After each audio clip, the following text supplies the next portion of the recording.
সন্দীপ আর মেয়ে বসে আছে।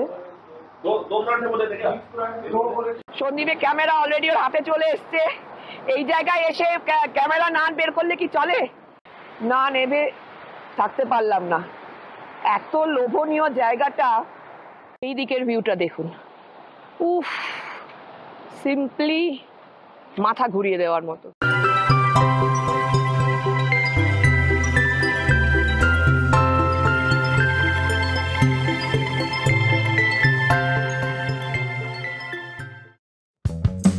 আজ 8 সেপ্টেম্বর রবিবার।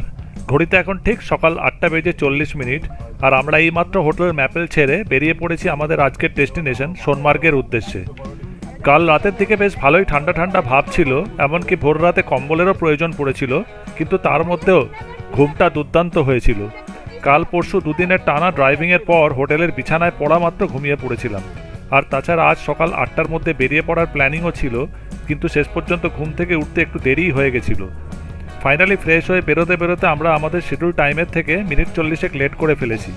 রবিবার বলে আজকে রাস্তাঘাট খুবই ফাঁকা, তাই নিশ্চিন্তে আবার ড্রাইভ করে এগিয়ে চলেছি ন্যাশনাল হাইওয়ে 44 ধরে।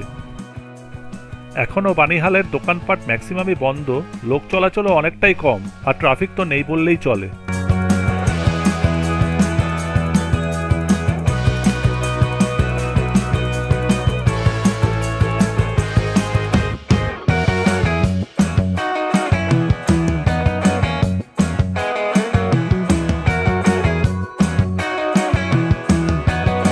একটু আগেই রাস্তাটা দুভাগে ভাগ হয়ে গেছে। একটা বাঁ দিকে টার্ন নিয়ে বানিহাল টানেল পাস করে শ্রীনগরের দিকে চলে গেছে, আর অন্যটা সোজা গিয়ে এঁকে বেঁকে অনেকটা বেশি রাস্তা কভার করে আবার এই বাঁ দিকের রাস্তাতে এসেই মিশেছে। আমরা যথারীতি বাঁ দিকের রাস্তাটাই ধরে নিলাম।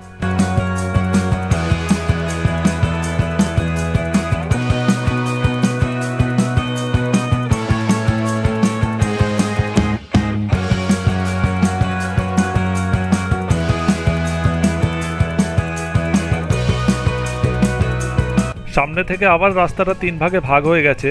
বাঁ দিকের রাস্তাটা চলে গেছে জম্মুর দিকে, সোজা রাস্তাটা গেছে বানিহাল রেলওয়ে স্টেশনের দিকে, আর আমরা যে ডান দিকের রাস্তাটা ধরবো সেটাই টোল পার করে বানিহাল টানেল হয়ে সোজা চলে গেছে শ্রীনগরের দিকে।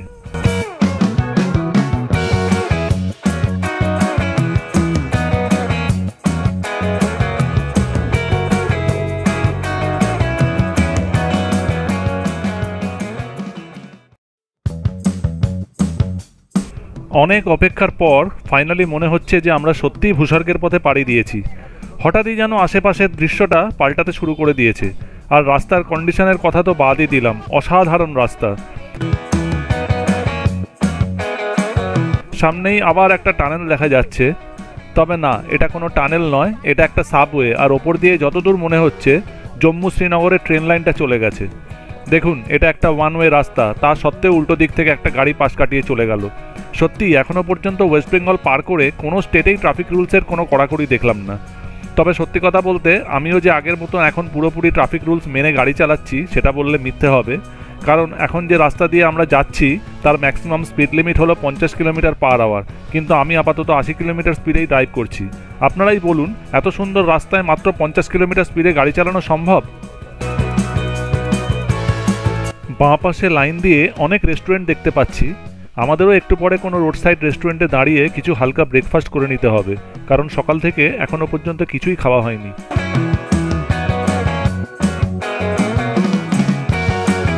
সামনের রাস্তাটা আবার দুদিকে ভাগ হয়ে গেছে। বাঁ দিকটা চলে গেছে ল্যাম্বার বলে একটা জায়গায়, আর সোজা রাস্তাটা চলে গেছে টোলগেট হয়ে শ্রীনগরের দিকে। আমরা অবশ্যই সোজা রাস্তাটা ধরলাম, আর মাত্র 1 কিলোমিটার গেলেই আবার টোল প্লাজা আসতে চলেছে, যেটা কিনা জম্মু অ্যান্ড কাশ্মীরের 3rd আর আমাদের এই ট্রিপের 25th টোল প্লাজা।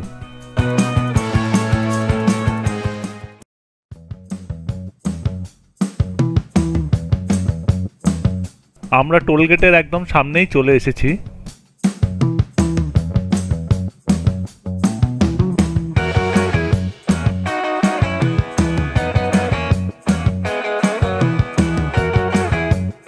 এই টোল প্লাজাটার নাম হলো ল্যাম্বার টোল প্লাজা, আর এখান থেকে টোল বাবদ আমাদের কাছ থেকে 155 টাকা কেটে নেওয়া হলো।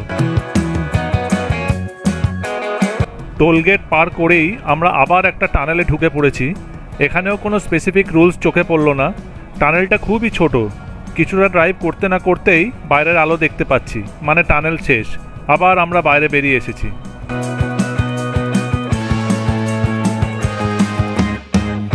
এখানে আসা যাওয়া টোল প্লাজা দুটোর মধ্যে অনেকটা দূরত্ব। আমরা যাওয়ার টোল প্লাজা ক্রস করে অনেকটা চলে এসেছি, আর এখন সামনে আসার টোলগেটটা দেখা যাচ্ছে।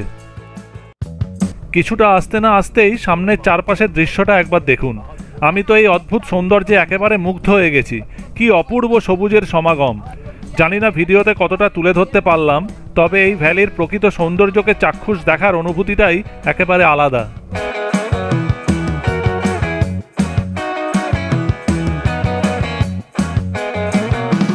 সামনেই বানিহাল টানেল দেখা যাচ্ছে। শুনেছি এই টানেলটাও নাকি ডক্টর শ্যামাপ্রসাদ মুখার্জি টানেলের মতোই, তবে লেন্থে সামান্য কিছু ছোট। আর ইতিমধ্যেই আমরা টানেলের ভেতরে ঢুকেও পড়েছি। এই টানেলটার অ্যাকচুয়াল নাম হলো বানিহাল কাজিগুন্দ টানেল, আর এটার টোটাল লেন্থ হলো 8.45 কিলোমিটার। স্পেসিফিকেশানগুলো সব ডক্টর শ্যামাপ্রসাদ মুখার্জির মতোই সেম, শুধু এই টানেলটা ওয়ান ওয়ে রোড। আসা আর যাওয়ার রাস্তা দুটো সম্পূর্ণ আলাদা। ওয়ান ওয়ে রাস্তা হওয়ার জন্য এখানে ড্রাইভ করা অনেকটাই সেফ। উল্টো দিক থেকে কোনো গাড়ি আসার সম্ভাবনা নেই। এছাড়া রাস্তার মাঝে কোনো গার্ড দেওয়া নেই বলে ওভারটেক করতেও কোনো অসুবিধে নেই, যদিও ওভারটেকিং করাটা আইন বিরুদ্ধ। এখানে অন্যান্য টানেলগুলোর তুলনায় লাইটিংও অনেক জোরালো। হেডলাইট জ্বালানোর বিন্দুমাত্র প্রয়োজন পড়ছে না। তবে আগেও বলেছি, আবারও বলছি যে এই সমস্ত দীর্ঘ টানেলগুলোয় বেশিক্ষণ ড্রাইভ করাটা সত্যিই খুব বিরক্তিকর। খালি মনে হচ্ছে কখন টানেল শেষ হবে আর কখন বাইরের আলো দেখতে পাবো। আপাতত ড্রাইভ করা ছাড়া কোনো অপশান নেই, তাই চুপচাপ ড্রাইভ করে চলেছি। আপনারা কিন্তু আমাদের সঙ্গে থাকুন আর দেখতে থাকুন।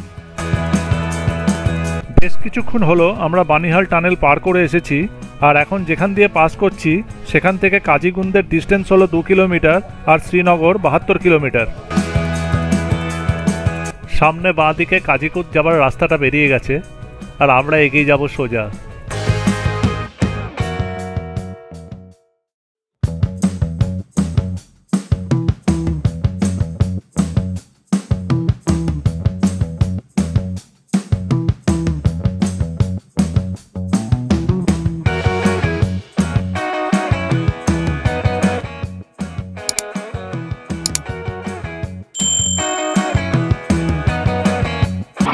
রাস্তাটা অসম্ভব রকমের সুন্দর।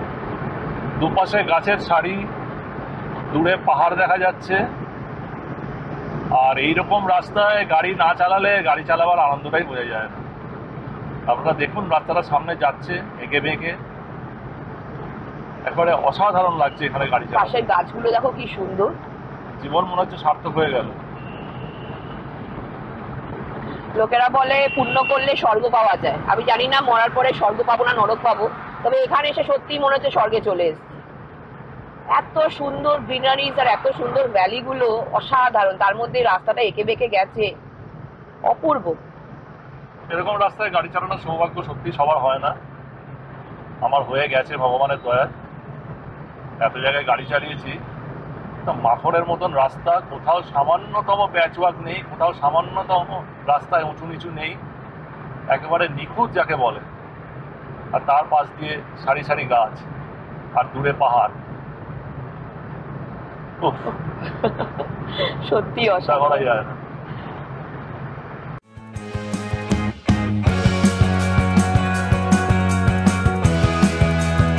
আমরা অলমোস্ট আওয়ান্তিপুরার কাছাকাছি চলে এসেছি। এখান থেকে আর মাত্র 5 কিলোমিটার। আওয়ান্তিপুরা ক্রস করে এবার কোথাও না দাঁড়ালেই নয়, প্রচণ্ড খিদে পেয়ে গেছে। তাই সামনে কোনো ভালো রেস্টুরেন্ট পেলেই গাড়ি দাঁড় করিয়ে আগে কিছু খেয়ে নেব। ততক্ষণ সঙ্গে থাকুন আর এই মনোরম জার্নিটা আমাদের সঙ্গে এনজয় করুন।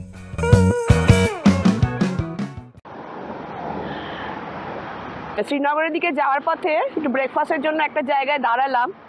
জায়গাটা বেশ ভালো, পাশে ওয়াশরুমও রয়েছে, লেডিস জেন্টস আলাদা। জায়গাটার নাম হচ্ছে ওয়াটার পয়েন্ট মিনি নেস্ট। আপাতত এখানে ব্রেকফাস্ট করব, তারপরে বেরোবো।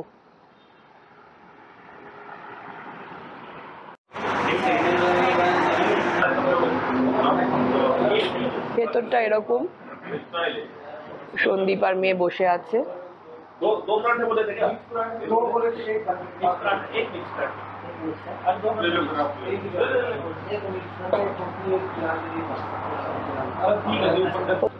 হোটেলের পাশ দিয়ে ঝিলাম নদী বয়ে চলেছে। পরিবেশটা বেশ ভালো।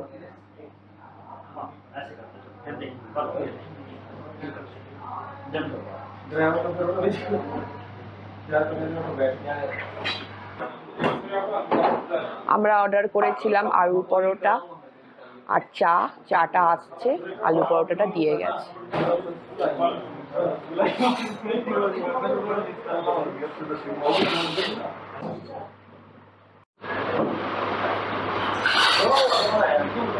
আলুর পরোটা দিয়ে গেছে, আমরা এটা ব্রেকফাস্ট করছি আমাদের আলু পরোটা দিয়ে, আর চায়ের অর্ডার করেছি, চা আসবে একটু পরে।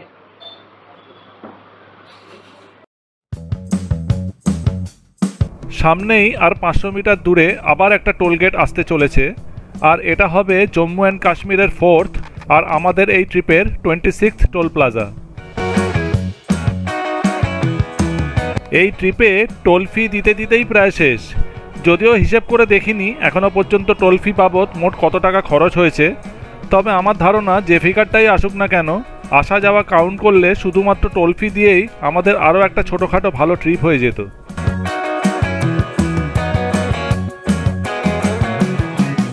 যাই হোক, আমরা আপাতত টোলগেটের কাছে পৌঁছে গেছি।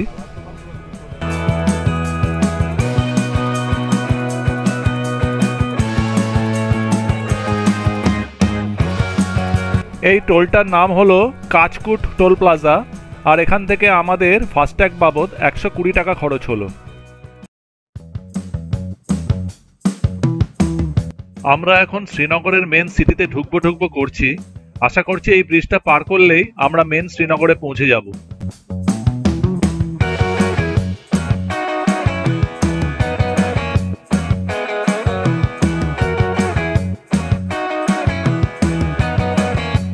ইতিমধ্যেই আমরা শ্রীনগরে ঢুকে পড়েছি। সামনে থেকে রাস্তাটা 3 ভাগে ভাগ হয়ে গেছে। বাঁ দিকের রাস্তাটা চলে গেছে বাটমালুর দিকে, ডান দিকটা গেছে মুঘল গার্ডেন্স আর লাল চকের দিকে, আর আমরা সোজা রাস্তাটা ধরে আমাদের আজকের গন্তব্যস্থল সোনমার্গের দিকে এগিয়ে যাব।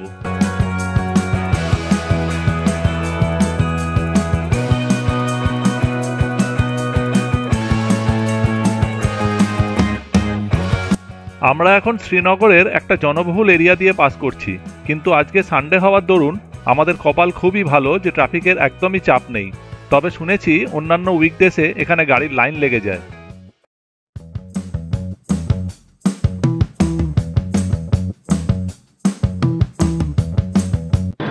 আমরা শ্রীনগরের ভেতর দিয়ে যাচ্ছি এখন। আমরা যাব টুয়ার্ডস সোনমার্গ। তো এখন আমরা ডাল লেকটা এখন ধরবো না, ফেরার সময় ডাল লেকের কাছাকাছি কোনো হোটেলে থাকবো। আপাতত ডাল লেকটাকে বাইপাস করে আমরা সোনমার্গের দিকে রওনা দিয়েছি।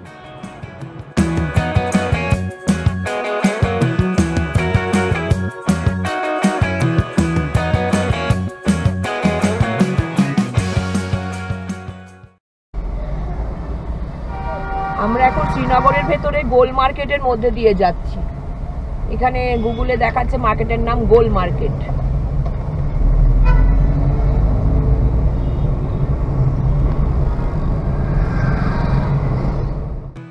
আমরা একটু আগে যে গোল মার্কেটটা পার হয়ে এলাম সেটা করণনগর বলে একটা জায়গায় অবস্থিত, আর এই মার্কেটটা শ্রীনগরের one of the most important market হিসেবে কনসিডার করা হয়।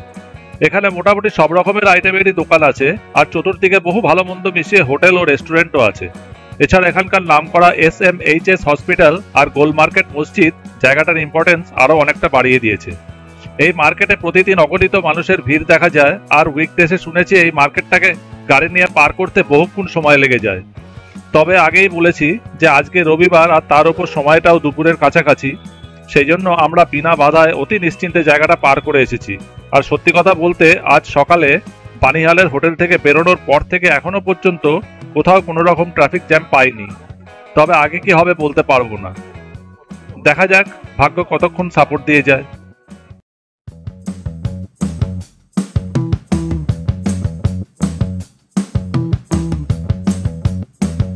আমরা আমাদের আগের ম্যাক্সিমাম ভিডিওগুলোতেই আপনাদের বলে এসেছি যে ওয়েস্ট বেঙ্গল পার করার পর কোনো স্টেটেই কোনো প্রপার ট্রাফিক রুলস মেনটেন করা হয় না। আজ তার একটা ছোট্ট এক্সাম্পল আপনাদের সামনে তুলে ধরছি। আশা করি দেখতেই পাচ্ছেন যে সামনের সিগন্যালটা এইমাত্র রেড হয়ে গেল, আর ক্রসিংটাও নেহাতি খুব একটা ছোট নয়। তবুও দেখুন আমি চুপচাপ দাঁড়িয়ে আছি আর আমার পাশ দিয়ে একের পর এক গাড়ি বেরিয়ে যাচ্ছে। এমনকি এইমাত্র যে বাইকটা পাশ দিয়ে বেরিয়ে গেল তার একজন তো সরাসরি আমাকে লক্ষ্য করে বলতে বলতে গেল জি यहाँ पर कोई सिग्नल नहीं मानता, बेकार में वक्त बर्बाद मत करो, आप भी निकल जाओ, कोई कुछ नहीं बोलेगा। তাই আমরাও ফাইনালি আর সময় নষ্ট না করে রেড সিগন্যাল থাকা সত্ত্বেও ড্রাইভ করে বেরিয়ে যাচ্ছি। যা হবে দেখা যাবে, যদিও জানি কিছুই হবে না। সোনমার্গ এখান থেকে এখনো 67 কিলোমিটার দূরে আর আমরা ধীরে ধীরে সেই পথেই এগিয়ে চলেছি। তবে এবার কোনো পেট্রোল পাম্প দেখে আমাদের গাড়ির ফুয়েল ট্যাঙ্কটা ভর্তি করে নিতে হবে, কারণ পেট্রোল অনেকটাই কমের দিকে। আর তার সঙ্গে পারলে টায়ার প্রেশারগুলোও চেক করে নিতে হবে। দেখা যাক সামনে কোথাও কোনো বড়সড় পেট্রোল পাম্প পাওয়া যায় কিনা যেখানে পেট্রোল আর টায়ার প্রেশার চেক করা দুটোরই ফেসিলিটিস আছে। ততক্ষণ প্লিজ আমাদের সঙ্গে থাকুন আর দেখতে থাকুন।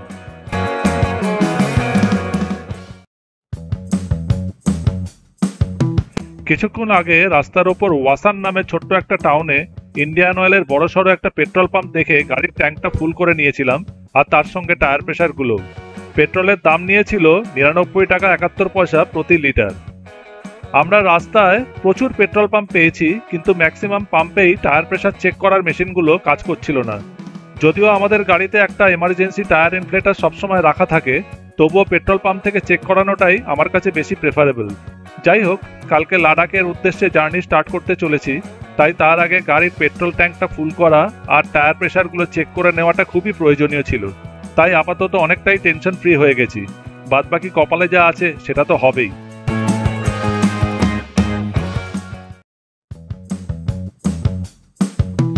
আমরা এখন যে জায়গাটা দিয়ে পাস করছি সেখান থেকে লের ডিস্টেন্স হলো 400 kilometre, Kargil 174 kilometre, Drass 117 kilometre আর সোনমার্গ 55 কিলোমিটার। গুগল অনুযায়ী এখান থেকে সোনমার্গ পৌঁছানোর এস্টিমেটেড টাইম হলো 1 ঘন্টা। অবশ্যই যদি আমরা একটানা ট্রাভেল করি তবেই।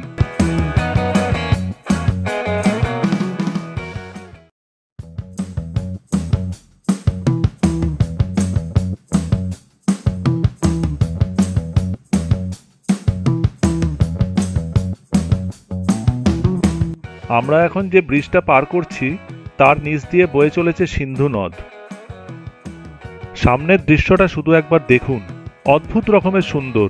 দুপাশে সবুজ উপত্যকা, সামনে সুবিশাল পাহাড়ের সারি, ওপরে নীল আকাশ, তার মধ্যে ভাসমান সাদা মেঘ, আর সেই সৌন্দর্য উপভোগ করতে করতে ড্রাইভ করে এগিয়ে যাওয়া। এ যেন এক অদ্ভুত অনুভূতি যা ভাষায় প্রকাশ করা সম্ভব নয়।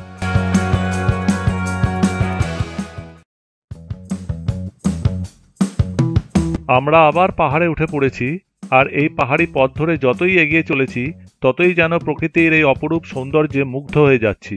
এর প্রকৃত রূপ ক্যামেরায় বন্দি করার সাধ্যি আমার অন্তত নেই।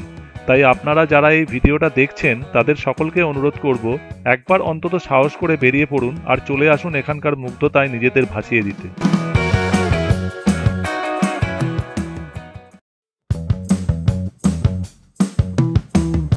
আমরা অল্প কিছুক্ষণের মধ্যেই পাহাড়ের অনেকটাই ওপরে চলে এসেছি, তবে এবার মনে হচ্ছে নিচে নামার পালা। হ্যাঁ ঠিক তাই, এখন আমরা নিচের দিকেই নেমে যাচ্ছি, আর দেখতে না দেখতেই নিমেষের মধ্যে অনেকটা নেমে এলাম। আমরা সোনমার্গের আরও খানিকটা কাছে চলে এসেছি। সোনমার্গ এখান থেকে আর 36 কিলোমিটার। এখন সিন্ধু নদ আমাদের ঠিক ডান দিক দিয়ে বয়ে চলেছে। ভাবছি নদীটার এত কাছেই যখন চলে এসেছি তখন গাড়ি থেকে নেমে একেবারে সামনে থেকে নদীটাকে দর্শন করে আসি, আর তার সঙ্গে আমার ক্যামেরাটা নিয়ে কয়েকটা ভালো ভালো ভিউ ক্যাপচার করে রাখি। তাই ভাবা মাত্রই কাজ শুরু। গাড়িটাকে এখন রাস্তার বাঁ পাশে সাইড করে দাঁড় করাবো, আর সবাই মিলে নদীটার একটা ক্লোজ ভিউ নেব। আপনারা কিন্তু সঙ্গে থাকুন, কারণ আপনাদেরকেও নদীটাকে একদম সামনে থেকে দেখাবো। যেতে যেতে রাস্তার পাশে একটা নদীর ঝোড়া দেখে দাঁড়িয়ে পড়লাম। এত সুন্দর নদীর স্রোতটা, খুব সুন্দর দেখে ভালো লাগলো। তাই ওপাশে রাস্তার ওপাশে গাড়ি দাঁড় করিয়ে চলে এসেছি দেখতে কাছ থেকে। এটা এরা বলছে সিন্ধ নদী, কিন্তু আমরা সিন্ধ নদী চওড়া একটা সিন্ধ নদী পার করে এসেছি অলরেডি ব্রিজের ওপর দিয়ে। এইটা হয়তো ওরই কোনো শাখা হবে বা কিছু হবে, কিন্তু এই নদীটারও খুব স্রোত। দারুণ জায়গাটা, সামনে পাহাড়, উঁচু পাহাড়, পুরো ঝাউবনে ঢাকা, ওই পাহাড়ের মাথাটা পুরো মেঘে ঢাকা। কি যে অপূর্ব, দেখে মুগ্ধ হয়ে যাওয়ার মতো। আমি বিশেষ কিছু বলবো না, দেখাও শুধু শুধু দেখাও, কারণ এটা ভিডিও করছো, সবই করছো, তো সবাইকে আসতে অনুরোধ করব। গাড়িতে আসুন, প্লেনে আসুন, ট্রেনে আসুন, একবার আসুন, কারণ এইসব দৃশ্য না দেখলে কিছুই পাওয়া হবে না। আমি আমার মেয়েকে তাই বলছিলাম, ভাগ্য করলে এখানে আসা যায়, সবাই আসতে পারে না, তাই দু চোখ ভরে দেখে নি। দারুণ দারুণ। সন্দীপের ক্যামেরা অলরেডি ওর হাতে চলে এসছে। এই জায়গায় এসে ক্যামেরা না বের করলে কি চলে?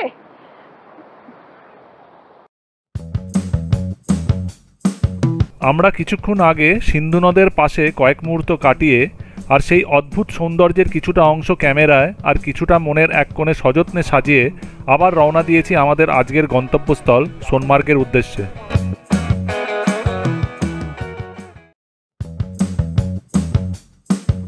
আজকের এই অসাধারণ জার্নিটার পুরো কভারেজটাই আপনাদের সামনে তুলে ধরতে পারলে খুশি হতাম, কারণ আজকের এই যাত্রাপথের প্রতিটা মুহূর্তই ভোলার মতো নয়, কিন্তু অতটা ভিডিও ফুটেজ কভার করা আমাদের পক্ষে সম্ভব নয়। তাই এখান থেকে সোনমার্গ পর্যন্ত জার্নির বিশেষ কিছু কিছু ক্লিপিংস আপনাদের অবশ্যই দেখাবার চেষ্টা করব, আর সেই সঙ্গে আমিও নীরবে প্রকৃতির এই অবর্ণনীয় সৌন্দর্যকে দুচোখ ভরে উপভোগ করব।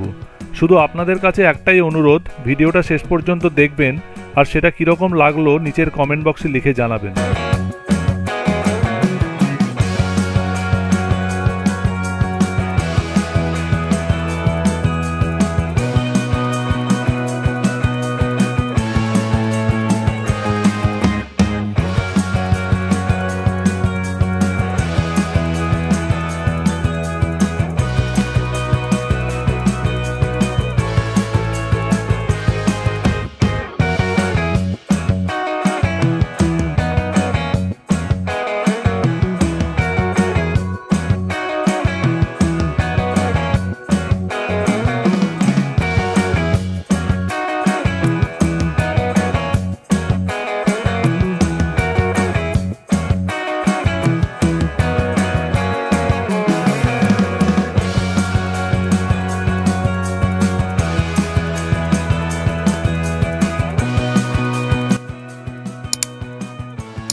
আমরা অলমোস্ট সোনমার্গের কাছাকাছি চলে এসেছি। এখান থেকে সোনমার্গ আর মাত্র 10 কিলোমিটার। তবে এখানে গাড়িটাকে আরও একবার দাঁড় না করিয়ে থাকতে পারলাম না, কারণটা এক্ষুনি বুঝতে পারবেন। আরেকখানা জায়গা পেলাম সোনমার্গ যাওয়ার পথে, অসাধারণ ভিউয়ের, না নেবে থাকতে পারলাম না। এত লোভনীয় জায়গাটা, দেখুন আপনারা কি দৃশ্য।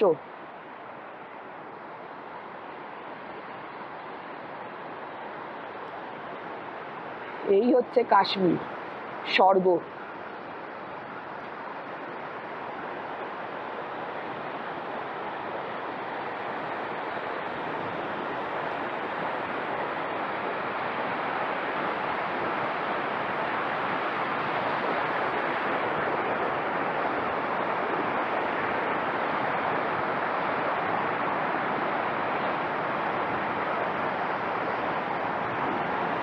এই রাস্তাটা ধরে আমরা এসছি, এই পাশটা দেখুন। আমার গাড়িটা ওই পাশে পার্ক করিয়েছি। কি দৃশ্য বাবা!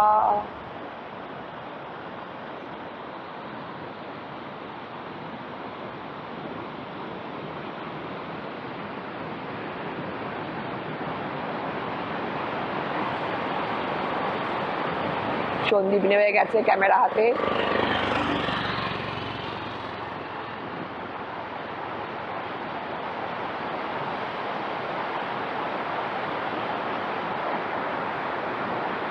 জীবন ধন্য।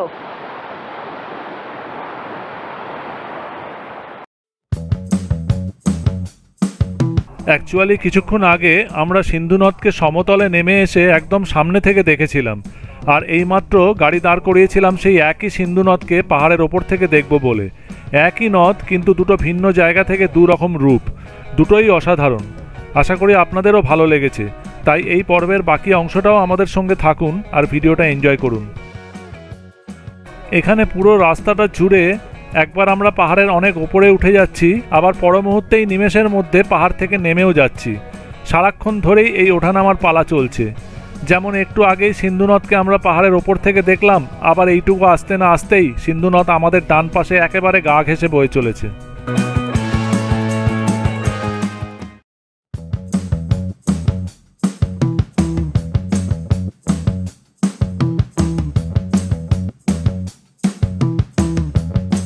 যতই সোনমার্গের দিকে এগিয়ে চলেছি, ততই যেন প্রাকৃতিক সৌন্দর্যের মধ্যেও ধীরে ধীরে একটা আমূল পরিবর্তন লক্ষ্য করছি। এখন আশেপাশের ভ্যালিগুলোতে মাথা উঁচু করে দাঁড়িয়ে থাকা পাইন গাছ আর সিলভার বার্চের সারি, পাশ দিয়ে বয়ে যাওয়া সিন্ধু নদ, আর সামনে ধপধপে সাদা মেঘাচ্ছন্ন নীল আকাশ, সব মিলিয়ে যেন এক নৈসর্গিক দৃশ্য।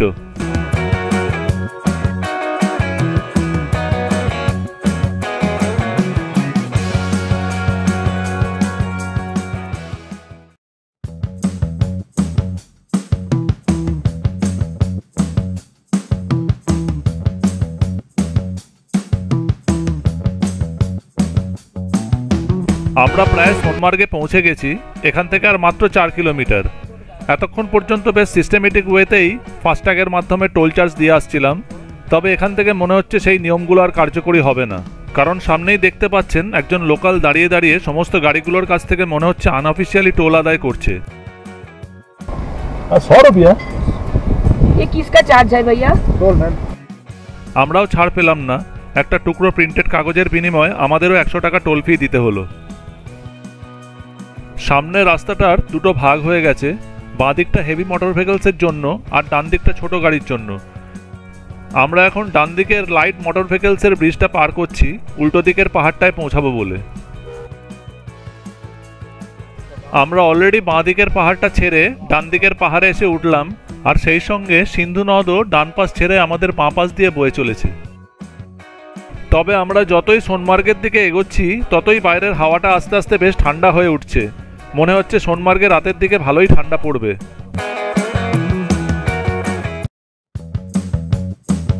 এখান থেকে সোনমার্গ আর মাত্র 3 কিলোমিটার, কার্গিল 123 কিলোমিটার আর লে 348 কিলোমিটার।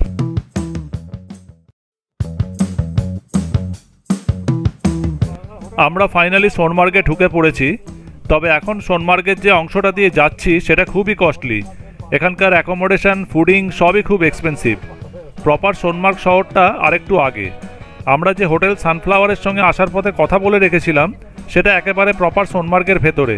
আমরা আপাতত গুগল ম্যাপে সেই হোটেলটাকে ফলো করেই সামনের দিকে এগিয়ে চলেছি।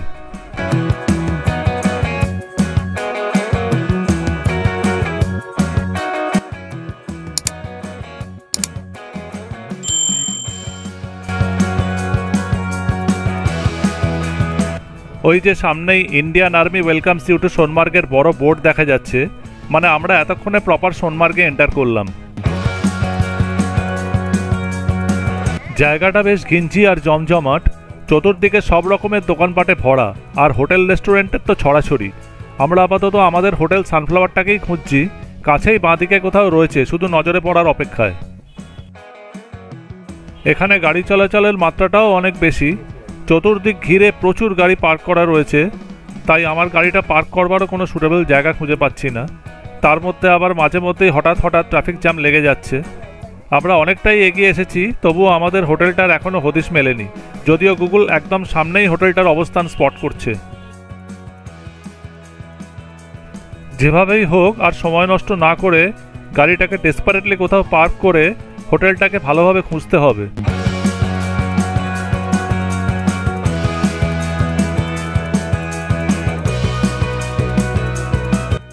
ফাইনালি ডান দিকে একটা ভালো পার্কিং স্লট দেখতে পাচ্ছি, তাই সেখানেই এগিয়ে যাচ্ছি গাড়িটাকে পার্ক করাতে। ঝিনুক ইতিমধ্যেই গাড়ি থেকে নেমে গেছে হোটেলটাকে খুঁজে বার করতে আর বুকিংয়ের সমস্ত ফর্মালিটিসগুলো কমপ্লিট করতে। আমি গাড়িটাকে শেষ পর্যন্ত একটা ভালো জায়গাতেই পার্ক করাতে পেরেছি, আর এখন মেয়েকে নিয়ে বসে আছি ঝিনুকের ফিরে আসার অপেক্ষায়।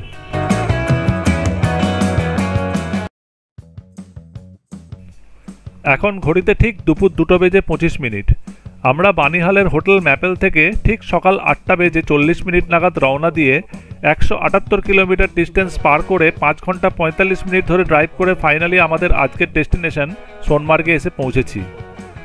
আগেই বলেছি যে ঝিনুক আসার পথে গাড়িতে বসেই গুগল দেখে 2-3টে হোটেল চয়েস করে রেখেছিল, যার মধ্যে সানফ্লাওয়ার হোটেলটা ছিল ফার্স্ট অপশান। তাই ও কিছুক্ষণ আগেই আমাদের গাড়িতে রেখে হোটেল বুকিংয়ের সমস্ত ফর্মালিটিসগুলো নিজেই কমপ্লিট করতে বেরিয়ে গেছে। আপনারা ভালো করে লক্ষ্য করলে ঠিক উল্টো দিকেই সেই হোটেলটার সাইনবোর্ড দেখতে পাবেন, যদিও সানফ্লাওয়ারের সানটা ঢাকা পড়ে গেছে। আমরা যেহেতু গাড়িটাকে যেখানে পার্ক করেছি সেটা বেসিক্যালি আমাদের ডান দিকের কোনো একটা নামি দামি হোটেলের নিজস্ব কার পার্কিং স্লট, তাই গাড়িটাকে টোটালি লক করে সবাই একসঙ্গে বেরিয়ে যাওয়ার সাহস করিনি, কারণ যদি গাড়িটা হঠাৎ করে এখান থেকে সরানোর প্রয়োজন পড়ে তখন খুব বিপদে পড়ে যাব। তাই কোনো রিস্ক না নিয়ে ঝিনুক একাই গেছে বুকিং করতে, আর আমরা দুজনে গাড়িতে বসে ওর ফিরে আসার অপেক্ষা করছি। আপনারা কিন্তু প্লিজ কোথাও যাবেন না, আমাদের সঙ্গে থাকুন আর বাকি ভিডিওটাও দেখতে থাকুন। এইটা হচ্ছে আমাদের হোটেলের সামনের ভিউ। আমাদের হোটেলের জানলা দিয়ে এই ভিউ দেখা যাচ্ছে সোনমার্গের।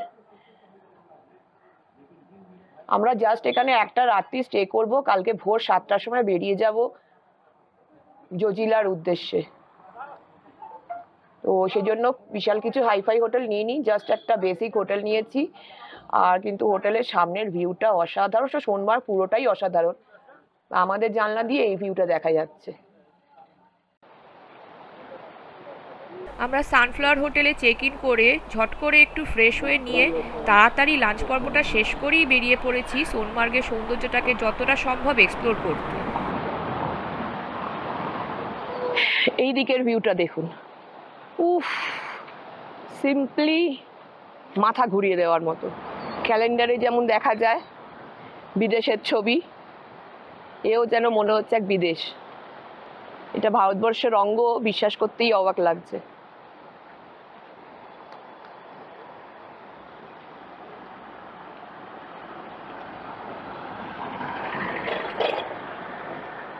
অপূর্ব সুন্দর।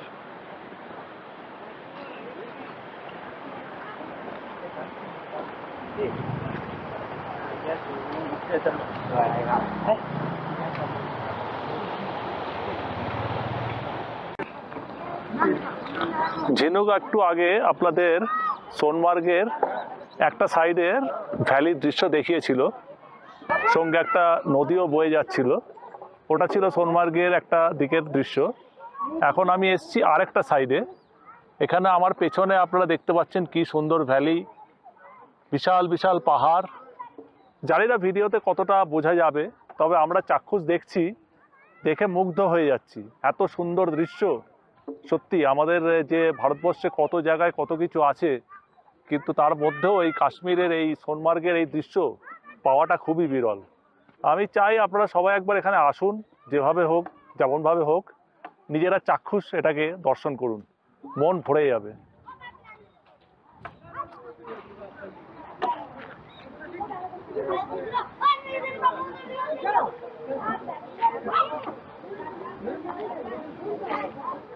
এখানে একটা বরফের পিক দেখা যাচ্ছে, আমরা খালি চোখে দেখতে পাচ্ছি, ক্যামেরায় কতটা উঠে জানি না, যতটা সম্ভব জুম করলাম। এখন তো সেপ্টেম্বর মাস, খুব একটা বরফ সোনমার্গে নেই, তো দূরের পিকটাতেই যা একটু বরফ দেখতে পাচ্ছি। আজকের দিনটা সোনমার্গে বেশ ভালোই কাটলো।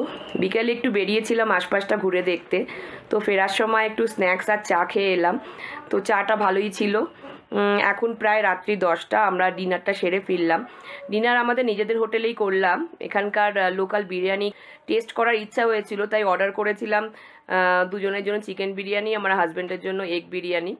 তো চিকেন বিরিয়ানিটা মানে জাস্ট ভাতটাকে কড়াইতে নাড়িয়ে মশলাপাতি দিয়ে তার মধ্যে 2টো চিকেন দিয়ে দিয়েছিল। আর এগ বিরিয়ানিটা তো কী যে বানিয়েছিল তা ওরাই বলতে পারবে, কারণ এগটাকে ঝুড়ি করে ফ্রাইড রাইসের মতো বানিয়ে দিয়ে দিয়েছিল মশলা দিয়ে, জাস্ট সিম্পলি অখাদ্য খেতে।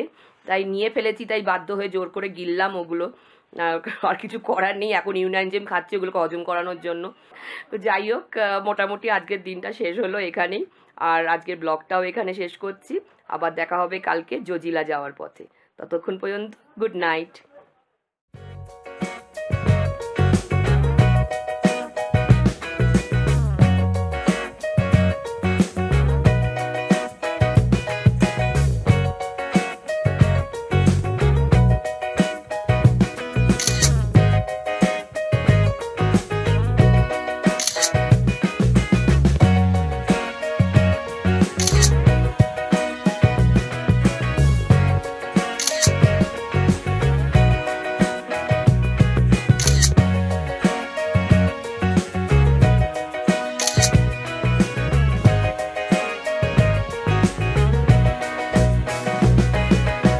আগামী পর্বে আমরা তোমাদের জন্য আনতে চলেছি সোনমার্গ থেকে লামায়ুরু যাওয়ার পথে পৃথিবীর কয়েকটা উচ্চতম মোটরেবল পাস অতিক্রম করার অসাধারণ সুন্দর অভিজ্ঞতার বর্ণনা।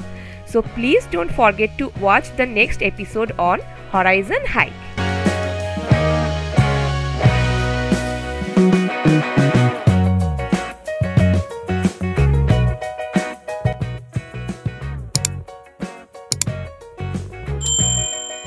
Thank you.